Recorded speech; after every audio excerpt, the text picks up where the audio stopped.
High বন্ধুরা, সবাই কেমন আছেন? আশা করি সবাই ভালো আছেন। আপনাদের আশীর্বাদে আমিও ভালো আছি। আজ আরেকটি নতুন ভিডিও নিয়ে আপনাদের সামনে হাজির হলাম।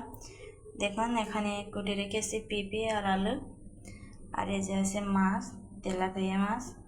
তেলাপিয়া মাছগুলো ফ্রিজ থেকে আনলাম, এনে যে ধুয়ে খুব সুন্দরভাবে নিয়েছি। এবার আমি লবণ আর হলুদ আর ঝাল মাখিয়ে নেব।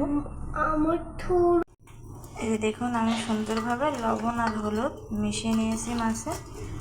দেখুন, আর ঝাল আমি কড়াটা উঠে দিয়েছি। কড়াটা গরম হয়ে গেছে, বলে গেছে। এবার আমি তেলটা দেব। তেলটা আমি দিয়েছি, তেলটা গরম হয়ে গেছে। এবার একে একে মাছগুলো আমি দেব সুন্দরভাবে। আজকে একটা নতুন রেসিপি, সেই জন্য আপনাদেরকে শেয়ার করছি। এই যে